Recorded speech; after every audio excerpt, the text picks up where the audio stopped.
Hey guys, today I'm gonna talk about three themes or maybe sub-themes in Magic the Gathering The Hobbit, Magic the Gathering MTGX The Hobbit that support existing commanders. So there are a lot of themes, well actually there aren't that many themes that have come out in Magic the Gathering Presents The Hobbit, and instead of like chasing or building new cards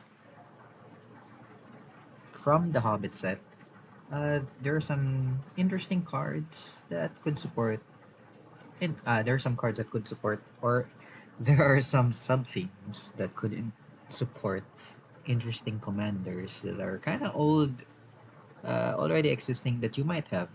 So first up, interesting sub theme I guess is bears. Now I think bears have a lot of support, especially from Mr. Graham of Loading Ready Run. Has popularized it in the internet culture, but there's a lot of like just like independent people who love uh, bears, like mechanically 2/2 for 2, or like um, from the secret lair drop. I think was it Gay Pride? Uh, win? Yeah, bears. Uh, so we have Bjorn the Fierce, of course, Mr. Shapeshifting Warrior into bear. So of course he is a bear support. Other bears you control get +2/+2. And he also puts a trample counter. Now a trample counter means it permanently gains trample on up to one or two target creatures. Oh, sorry, on up to one target creature you control. It becomes a bear in addition to its other bears. Then, if you control three or more bears, draw two cards. So, of course, you could build a commander deck around this guy, but but it could also support an existing commander. We also have Dancing from Dark Dawn. Interesting, bear stance in this set. So, it has whenever you cast a creature spell, you put X+1/+1 counters on target creature you control, where X is that spell's mana value. And it has landfall whenever a land you control enters, create a 2/2 green bear creature token. We also have Little Bear. It reminds me of what's his name, Coda from Brother Bear. 3 to cast 3/2 flash. It's crazy. This little bear is stronger than the average bear. When this creature enters and tap another target creature you control, if that creature is a bear, put a +1/+1 counter on it. And we have Gigantic Big Bear, 7 to cast for 10/7. This spell can't be countered, hexproof and haste. That's a crazy bear. And we have Ordinary Bear, a 4 to cast, sorry, 3 generic 1 green Vanilla Bear. Though, do not discount it because it is a 4/5. Really above rate. So, of course, this all has all the makings of a Stompy deck, and you could probably build a deck with Bjorn, but there is an existing commander for bears. Actually, there are like three, but this one is Ayula, Queen Among Bears. She is a 2 to cast 2/2. She is an actual bear in the mechanical sense, she's a bear in the typal sense, and she is Bear Kindred.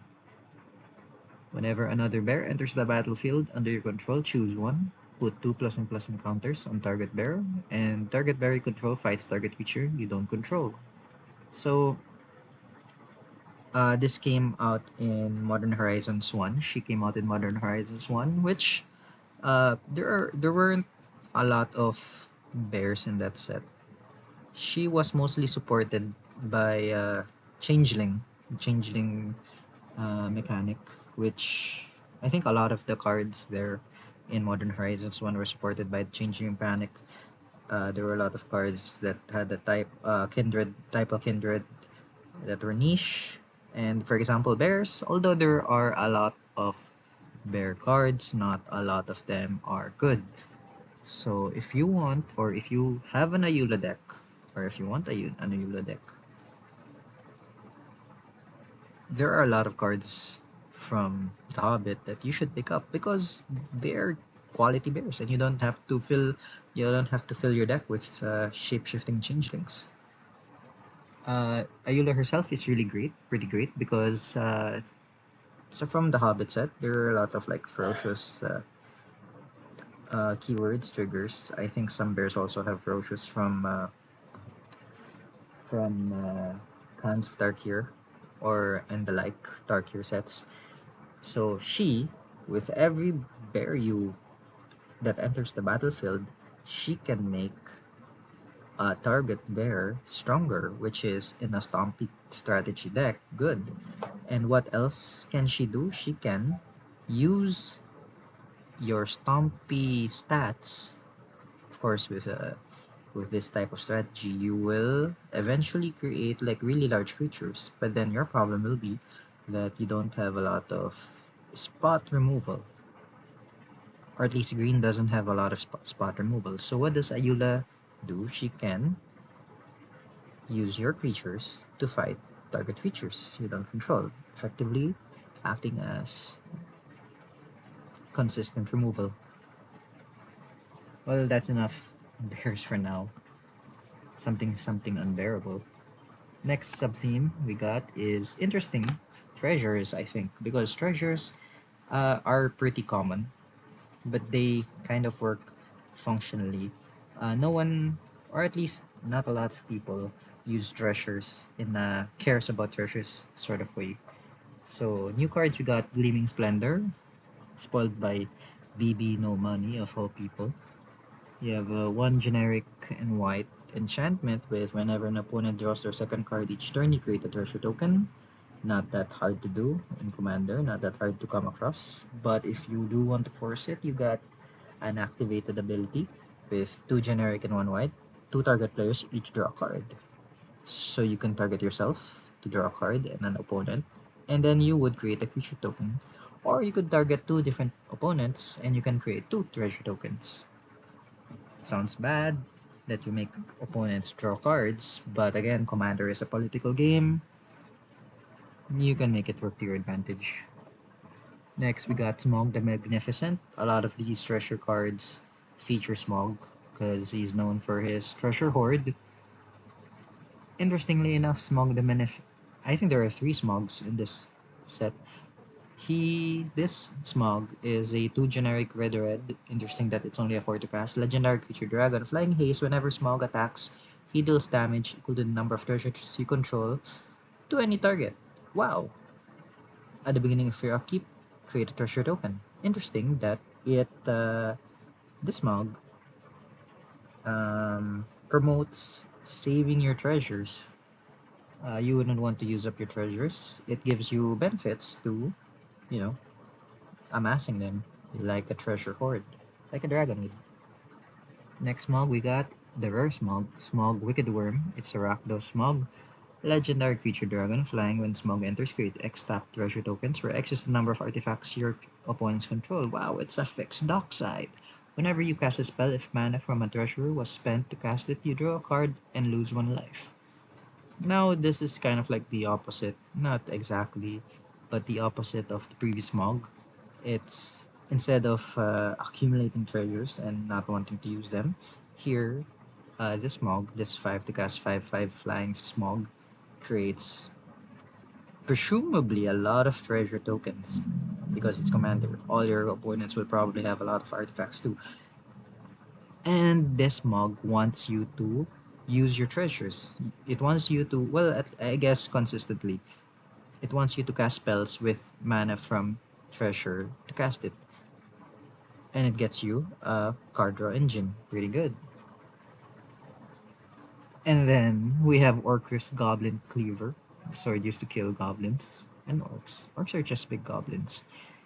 Legendary artifact equipment. Equipped creature gets +2/+2 and has trample. Whenever equipped creature deals combat damage to a player, choose a creature type, create a treasure token for each creature you control of that type. Equip 3. It sounds pretty good, but then, sure, it's a treasure support, but it sounds like it really cares about us being a typal kindred strategy. You may notice that first card is white, second card is red, and the third card is Rakdos, so white, red, black. And typal? What commander could combine all these features and still gain and like have support from all of them. It is Vihan Goldwaker. Who is this guy? This guy is the second or backup commander from the Olivia Voldaren outlaw precon from Outlaws of Junction. Sorry, Outlaws of Thunder Junction, the cowboy set. So if you want him, you gotta find him in a precon. I don't remember if they had I don't remember if he shows up in set boosters or if they still had set boosters. I guess he could show up in collector boosters. Anyway, Vihan Goldwaker is red, white, black, or Mardu to cast for a 3/3 legendary creature Dwarf Warlock. Based on his name and the fact that he, um, manipulates artifacts in the sense of gold. Sorry, well, in the art. My assumption is that he's from Avishkar. Also, did you know that Prosperity, the rich city in Outlaws of Thunder Junction, was built by, or I guess sponsored by Avishkar? The more you know. So anyway, other outlaws you control have vigilance and haste. Assassins, mercenaries, pirates, rogues, and warlocks are outlaws. So what does this have to do with all the cards we've talked about? Well, read the second effect and you'll see that at the beginning of your combat on your turn, you may have treasures you control become a 3/3, become 3/3, construct, assassin, artifact creatures in addition to their other types until end of turn. Exactly.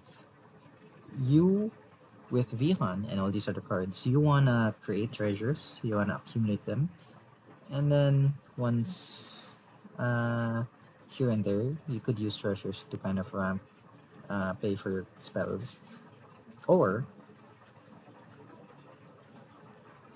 you could go wide. Vihan Treasure Kindred is a very interesting strategy where you either go wide, ramp, or basically do a sacrifice. Sorry, what was it called? Aristocrat strategy. You could go through any of these lines and you could go do them effectively. You can go through each of them in the same deck, I think, because essentially what we're doing is making going wide with creatures that sack for mana. So you can see here how Orcris Goblin Cleaver, despite being choose a creature type and create a treasure token for each creature you control of the type, will still support Vihan because he makes all treasures 3/3 construct assassins. You could either go construct route or assassin route. Whatever number of treasures you got, it'll double it. So this guy, Vihan, pretty good. Next team. I think this theme is a bit more obvious. It's dwarf slash equipment, which is interesting because dwarves themselves, I think they don't have a lot of support. I know there's a Final Fantasy commander that cares about dwarves, but really the power that comes from the hobbit, I think, is the fact that there's a lot of equipment support. So we got Dane's Company. It has lifelink as long as you control another dwarf. Sure, it's 2 to cast 2/2. Sorry, Boros 2/2. When this creature enters, look at the top 4 cards of your library. You may reveal a dwarf or equipment card from among them and put it into your hand. Put the rest at the bottom of your library in a random order. Pretty good. Got Dane Ironfoot. Create a colorless equipment artifact token named Axe. With equipped creature gets +1/+0 and equip 2. When you do, attach it to target creature you control. I love that. Predefined equipment. I think this is it's not common to get predefined equipment tokens. I believe Togo is one of the few other ones that create non-legendary artifact tokens, equipment tokens. Because I know Cassandra and Mabel and many other kind of do legendary equipment. I like this one. Whenever Dane attacks, each equipped attacking creature gains double strike until end of turn. Straightforward, attack with equipped creatures. Dwalin, Weapon Master. One generic and a red-white hybrid. You get first strike whenever Dwalin enters or attacks. Put a hone counter on each equipment you control. That's a new thing. Each hone counter on an equipment grants +1/+0 to an equipped creature. And then you have Keely, the resourceful, one generic and white for 1/2 legendary creatures, dwarf spout with storied. If you have zero or more artifacts, legendaries, and or sagas, you have an enduring story for the rest of the game, which is should be easy to achieve in this kind of deck. As long as you have an enduring story, you may pay zero rather than pay the equip cost of the first equip ability you activate each turn. Whenever another dwarf or equipment you control enters, draw a card. This card ability triggers only once each turn. I know there's like, I forget the names, but I know there's enchantments that can do this and other creatures that can do this. But 2 to cast 1/2, I know story is kind of a hoop to jump through, but it is pretty easy to achieve. Anyway, dwarves and equipment, of course, there's a lot of good ones already in the set. There's how many thorns and others? All the other dwarves, all of the dwarves, all of the named dwarves appear, even none unnamed dwarves appear. There's so many dwarves here. But we're talking about commanders that already exist. And there's this guy, Brunar Battlehammer from D&D. 2 generic red white for a 5/3 legendary creature dwarf warrior. Each creature you control gets +2/+0 for each equipment attached to it. It's kind of like Hone, but twice as much. You may pay 0 rather than pay the equip cost of the first equip ability you activate each turn. So yeah, it's the same as Keely, but you have a backup. I mean, Keely's the backup for Brunar. Yeah. So you can see, so this is a Boros dwarf equipment that you could go wide, or you could go Voltron. The fact the great thing about equipment is that you can re-equip them, so you can equip them to several different guys, or you can change the strategy and equip them all to one guy. Hone counters and Brunar will make them go +3/+0 or more depending on the number of home counters. And yeah, then you go crazy. Attack. You have crazy high power.